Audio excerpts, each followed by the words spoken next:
आधी रात 12:01 पर एक तेज फोन की घंटी बजती है। राहुल पहले फोन की आवाज को नजरअंदाज करता है, लेकिन फिर वो तेज होने लगती है और आखिरकार राहुल तंग आकर उस फोन कॉल को उठाता है। तभी दूर से उसे किसी के रोने की आवाज आती है। वो घबरा जाता है। वो बार बार फोन पर पूछ रहा था कि कौन है वहाँ, पर रोने की आवाज बढ़ती ही जा रही है। वो आवाज और भी ज्यादा डरावनी होती जा रही है। राहुल फोन काट देता है घबराकर, लेकिन शॉकिंगली फोन काटने के बाद भी वो रोने की आवाज लगातार उसे सुनाई देती रहती है। राहुल बार बार दोबारा पूछ रहा है कि कौन हो तुम। तभी वो आवाज एक नाम लेती है। वो नाम था विशाल। राहुल के हाथ से घबराहट की वजह से फोन गिर जाता है, क्योंकि विशाल उसका वो दोस्त था जिसकी 5 साल पहले एक एक्सीडेंट में मौत हो चुकी थी। क्या रात के समय कोई मरा हुआ इंसान किसी को फोन लगा सकता है? वैसे आज हम जिस डरावनी कहानी के बारे में जानने वाले हैं, उसके मुताबिक तो इस सवाल का जवाब है हाँ, ऐसा होता है। सोचिए एक बेसमेंट जिसका दरवाजा अंदर से बंद है, पर उस दरवाजे पर किसी के पीटने की आवाजें लगातार आ रही हैं, जैसे कि कोई अंदर बंद हो और बाहर निकलना चाहता हो। जैसे ही आप उस दरवाजे को खोलते हैं, एक तेज चीख की आवाज आती है और फिर सब कुछ अचानक शांत हो जाता है। आप घबरा जाते हो, चारों तरफ बेसमेंट में देखते हो, पर वहां पर कुछ भी नहीं होता।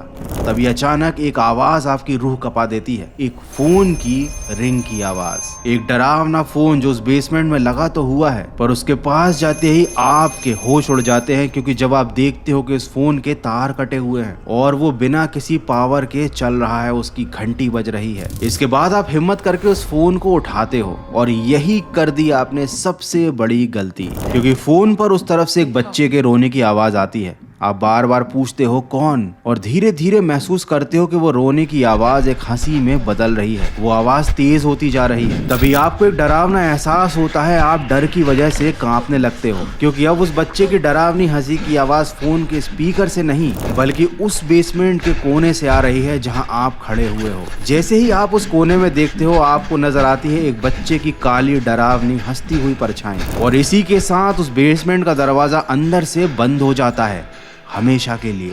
ये जो डर आपने अभी इस कहानी में महसूस किया था ना, ये डर था फिनी ब्लेक का, जो एक दिन अपने घर से निकला और अचानक एक अंधेरे बेसमेंट में पहुंच गया।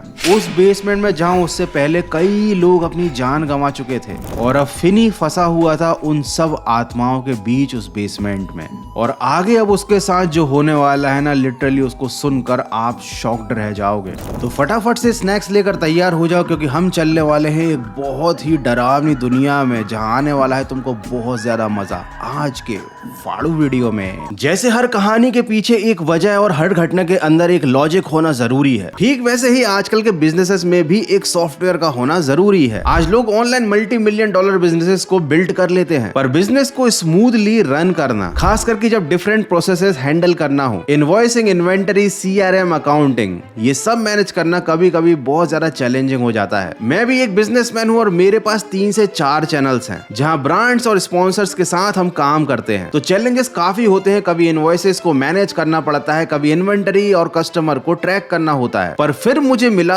Odoo, एक कंप्लीट बिजनेस मैनेजमेंट प्लेटफॉर्म जो मेरे सारे इश्यूज को एक ही जगह सॉल्व कर देता है। ये एक all in one business management solution है, जहां बिजनेस के हर मेजर टास्क के लिए एक डेडिकेटेड एप्लीकेशन है जो तुम्हारे लिए वर्कलोड को रिड्यूस कर देता है। तुम इजीली इनवॉइस भेज सकते हो, पेमेंट कलेक्ट कर सकते हो, यहीं से सारी की सारी इन्वेंटरी को भी मैनेज कर सकते हो, यहीं से सेल्स को ट्रैक कर सकते हो, और तो और तुम Odoo से ही वेबसाइट भी बना सकते हो। अब मेरा फेवरेट, पूरे बिजनेस का ओवरव्यू तुम Odoo के डैशबोर्ड से एक ही जगह पर ले सकते हो। ऐसे ही कई सारे इंपॉर्टेंट बिजनेस प्रोसेसेस भी यहीं से कर सकते हो, और सबसे बड़ी बात, तुम इजीली वही एप्लीकेशन चूज कर सकते हो जो तुम्हारे बिजनेस के लिए जरूरी है, और जैसे जैसे ग्रो करोगे वैसे वैसे और भी ऐड कर सकते हो। अब अगर तुम्हें Odoo पर पहला ऐप यूज करना अच्छा लगा और तुम और भी एप्स यूज करना चाहते हो, तो वो भी तुम सिर्फ और सिर्फ 580 रुपए के सब्सक्रिप्शन में कर सकते हो। यहाँ पर सब के सब एप्लीकेशन तुम्हें फुल्ली इंटीग्रेटेड मिलेंगे एक ही जगह पर, और तो और Odoo पे तुम्हें हमेशा फ्री होस्टिंग, कस्टमर सपोर्ट और मेंटेनेंस भी मिलेगा। अगर तुम्हें कोई और हेल्प चाहिए तो वो भी इजीली मिल जाएगी। Odoo का लिंक डिस्क्रिप्शन बॉक्स में दिया हुआ है, एक्सप्लोर कीजिए और देखिए कैसे Odoo तुम्हारे बिजनेस को स्ट्रीमलाइन और सक्सेसफुल बनाता है। और अब चलते हैं अपने टॉपिक पर वापस। भारत के कई हिस्सों में आधी रात के समय आने वाली आवाजों को बुरा संकेत माना जाता है। कर्नाटक की नालेवा कहानी और बंगाल की निशीदाख की दंत कथाएं आज भी इंटरनेट पर पढ़ी जा सकती हैं। इन कहानियों के मुताबिक अगर आप कहीं जा रहे हैं या फिर घर पर ही क्यों ना बैठे हुए हैं और अगर आधी रात को किसी सुनसान इलाके या घर के दरवाजे से कोई आवाज देकर आपका नाम ले, तो ना ही आपको पलट कर देखना है, ना ही उस आवाज का गलती से भी जवाब देना है, क्योंकि ये होती है वो बुरी शक्तियां जो आपके जवाब देते ही आपको पजेस्ट कर सकती हैं और यहाँ तक कि ये आपकी जान भी ले सकती हैं। पर क्या हो अगर ये शक्तियां फोन के जरिए आपको बुला लें? और ऐसा ही कुछ दिखाया है इस अमेरिकन हॉरर शो में जिसका नाम है द ब्लैक फोन।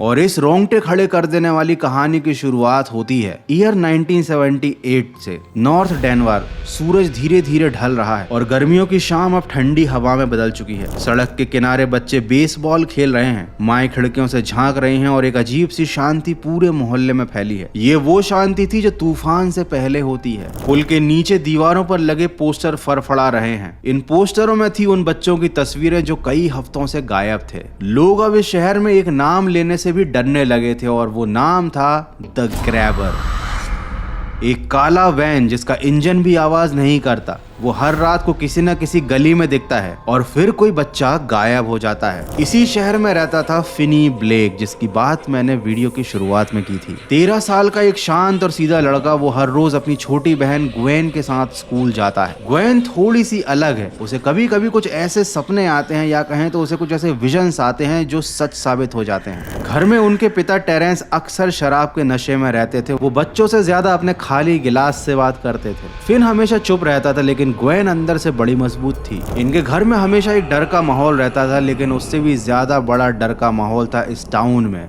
ग्रैबर का। एक दिन फिन स्कूल में अपने दोस्त रॉबिन के साथ खेल रहा था। रॉबिन मजबूत था, वो फिनीस को पुलिस से बचाता था। वो फिनी का बहुत अच्छा दोस्त था, लेकिन अचानक एक दिन वो रहस्यमय तरीके से गायब हो जाता है। अब एक पोस्टर पर उसका भी नाम और तस्वीर थी। अब उसके गायब होने के बाद ग्वेन ने एक बड़ा अजीब सा सपना देखा। काले गुब्बारे, एक सफेद मास्क और एक बच्चा जो चिल्ला रहा था। वो नींद से जाग गई, उसकी सांसें तेजी से चल रही थी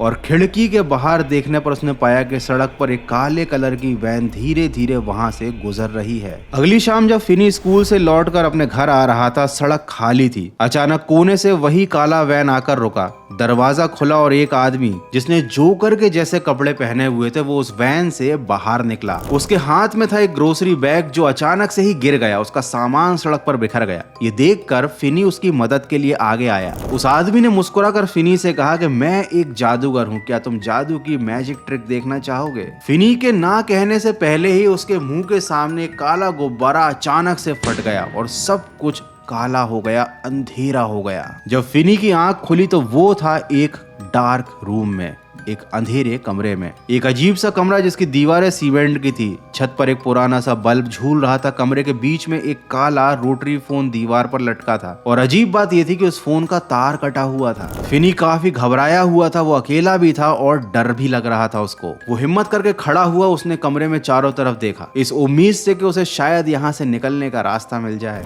लेकिन उसे इस बात का अंदाजा तक नहीं था कि वो जिस कैद में आ चुका है वहां से निकलना लगभग नामुमकिन ही है, क्योंकि इस कैद में उससे पहले भी कई लोग आ चुके थे और यहां से निकलने का बस एक रास्ता था, मौत।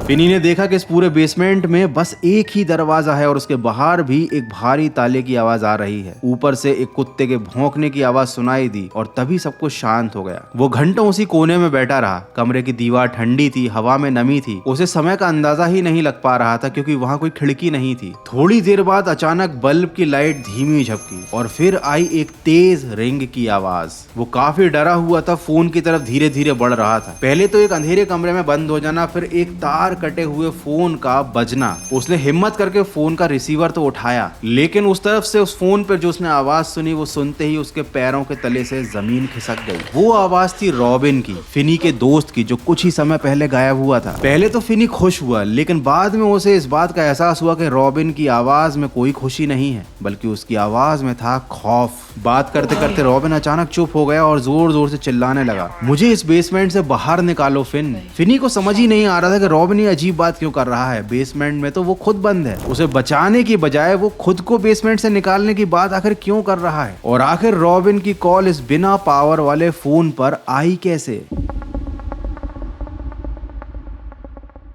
रॉबिन की आवाज फोन पर आना बंद हो गई और अब फोन पर आने लगी थी एक अजीब सी हंसी की आवाज। वो आवाज धीरे धीरे तेज होने लगी और फिर फिन के कान में उस आवाज ने एक बात कही, तुम्हारा भी वही हाल होगा जो हमारे साथ हुआ, तुम भी यही मरोगे हमारे साथ और यही कैद रहोगे हमेशा के लिए। वो रॉबिन से कहने लगा कि मुझे बचाओ, मुझे यहाँ से निकालो, जबकि वो जानता ही नहीं था कि फोन के उस तरफ रॉबिन है भी या नहीं। इसी बीच फिन को अपने पीछे से एक आवाज सुनाई दी। वो तुरंत पलटा और मुड़कर उसने जो देखा उस नजारे ने फिन की रूह जमा कर रख दी। उस डरावने बेसमेंट के अंदर कई छोटे बच्चे खड़े थे, जिसमें से एक उनका दोस्त रॉबिन भी था। कुछ बच्चे दीवारों को अपनी खून से रगी उंगलियों से नोच रहे थे, तो कुछ जमीन की टाइल्स को हटाकर वहां से निकलने के लिए सुरंग खोदने की कोशिश कर रहे थे। लेकिन अचानक जब फिन ने उनकी तरफ देखा तो वो सब फिन की आंखों में आंखें डालकर देखने लगे। चेहरे पर थे उनके आंसू, लेकिन साथ ही थी एक डरावनी सी मुस्कान। फिन का दिल तेजी से धड़कने लगा। अगले ही पल उसने देखा कि उन्हीं बच्चों के सड़े हुए शरीर बेसमेंट में अलग अलग हिस्से में पड़े हुए हैं। ये मंजर बेहद भयानक था। किसी ने यहाँ बंद होकर अपनी मानसिक स्थिति खो दी थी, किसी ने खुद को ही काट कर खा लिया था, कोई डर और भ्रम की वजह से दीवारों पर अपना सर पटक पटक कर अपनी जान दे चुका था, तो कुछ की मौत हो चुकी थी भूख और प्यास से। ये नजारा बहुत ही ज्यादा भयानक था। फिन को समझ आ गया था कि ये सब आत्माएं हैं उन बच्चों की जो पहले इस बेसमेंट में फंसे हुए थे और अब उसको भी उनके बीच ही रहना होगा। और शायद ये सारी प्रताड़नाएं, ये यातनाएं फिन को भी झेलनी पड़ेंगी, क्योंकि अब वो ही एक अकेला ऐसा जिंदा इंसान था जो अभी इस बेसमेंट में फंसा हुआ था। वो डर की वजह से कोने में जाकर बैठ गया। उसने अपनी आंखें बंद कर ली ताकि उसे वो आत्माएं दिखनी बंद हो जाएं। जब उसने फिर आंखें खोली तो उस रूम में कोई नहीं था। इसी बीच उसके पिता उसकी बहन ग्वेन के साथ लगातार फिन के गायब होने की वजह से उसको ढूंढने की कोशिश कर रहे थे। वो काफी ज्यादा परेशान थे। उसे अपना भाई दिख रहा था जो कि एक अंधेरे बेसमेंट में बंद है और अकेलेपन और भूख की वजह से वो तड़प रहा है। हालांकि ग्वेन को इस बारे में कोई अंदाजा नहीं था कि आखिर वो बेसमेंट कहाँ है और उसका भाई कहाँ पर बंद है। पुलिस लगातार फिनी को खोज रही थी और हर बार की तरह उनके हाथ खाली ही थे। यहाँ पर फिन ठंड से कांपते हुए उस बेसमेंट में अकेले एक कोने में लेट गया। तभी अचानक से फोन की घंटी बजी। इस बार फोन पर रॉबिन नहीं था बल्कि कोई और था। उसने कहा कि मैं नहीं चाहता कि तुम्हारा वही हाल हो जो मेरा हुआ, तुम्हें यहाँ से निकलना होगा फिनी।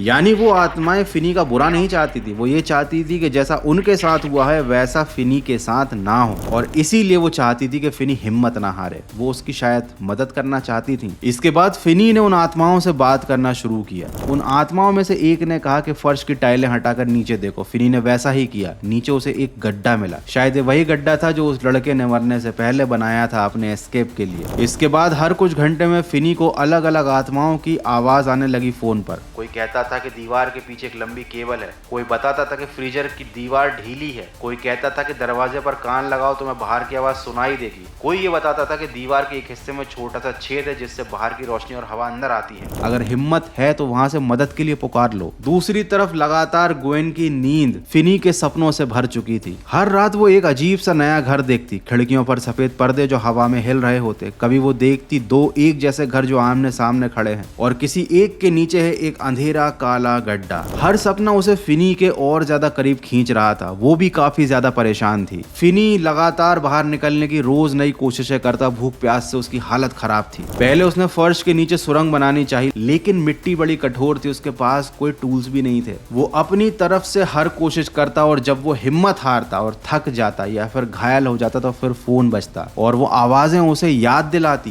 कि वो अकेला नहीं है, वो उसे हिम्मत देती। इसी तरह धीरे धीरे वक्त बीतता गया। अब फिनी बेसमेंट में बैठकर उन आत्माओं से बातें करता, उनके डरावने एक्सपीरियंसेस सुनता, उनकी कहानी को जानता, उनके बताए गए तरीकों से उस गड्ढे में से या कहें तो उस बेसमेंट से निकलने की कोशिशें करता। लेकिन अब भूख प्यास से थक हार कर फिनी की हिम्मत भी जवाब देने लग गई थी। लेकिन तभी अचानक हुआ कुछ ऐसा जिसकी किसी ने भी उम्मीद नहीं की थी। फिनी थकान और भूख से बेसमेंट के अंधेरे कोने में बेहोश पड़ा था। तभी अचानक फोन तेजी से बजने लगा और वो इस बार रिंग रुकने का नाम ही नहीं ले रही थी। फिनी ने फोन उठाया तो कई आवाजें एक साथ दूर से आने लगी, जैसे बेसमेंट में मौजूद हर आत्मा उसके साथ कुछ कहना चाहती हो। लेकिन इतनी सारी आवाजों के बीच फिनी कुछ भी समझना नहीं चाहता था। इसी पल शहर के दूसरे छोर पर ग्वेन शहर की भीगी सड़क पर खड़ी थी, उस घर के सामने जिसे सपने में उसने देखा था, जिसके नीचे उसका भाई बंद था। ग्वेन ने सपनों से अपने भाई की लोकेशन का आखिरकार पता लगा ही लिया था। उसने सारी बातें पुलिस को बताई। शुरू में तो पुलिस ने ग्वेन की बातों पर यकीन नहीं किया, उन्होंने उसे एक बच्चे की कल्पना समझा। लेकिन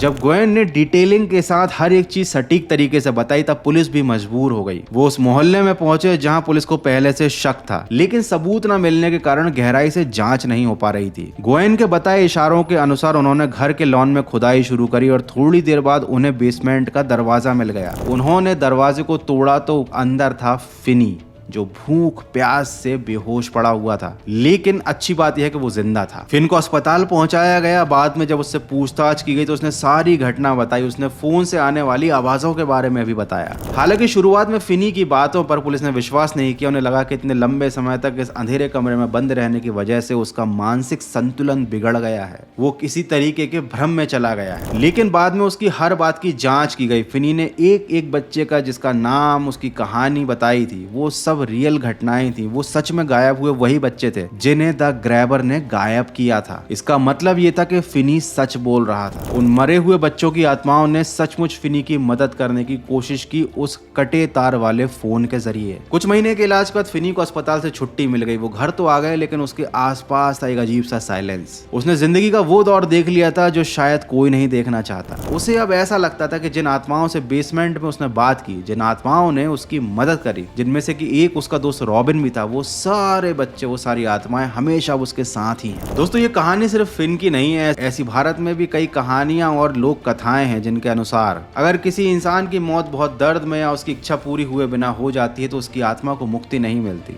वो आत्मा इसी दुनिया में फंसी रह जाती है। कई बार उन आत्माओं का मकसद बुरा नहीं होता, वो अपने करीबियों को बचाना चाहती है, जैसा कि रॉबिन ने फिनी के साथ किया। और कभी कभी यही आत्माएं अपने दर्द, गुस्से या अपनी अधूरी इच्छाओं के कारण दूसरों को डराने या मारने की कोशिश करती हैं। तो अब सवाल आपसे है, क्या आपने कभी अपने आसपास किसी आत्मा की मौजूदगी को महसूस किया है? तो ये थी फिनी की दास्तान। आई होप कि आपको वीडियो अच्छा लगा होगा, और ऐसा है तो वीडियो को लाइक करना और कमेंट करके मुझे बताना कि अगला वीडियो तुम किस टॉपिक पर देखना चाहते हो। जाने से पहले अगर आप भी एक बिजनेस ओनर हो या फिर बिजनेस स्टार्ट करने के बारे में सोच रहे हो तो उडू को चेकआउट जरूर करना। लिंक डिस्क्रिप्शन बॉक्स में दिया हुआ है। मिलते हैं अगले एक और फाड़ू वीडियो में।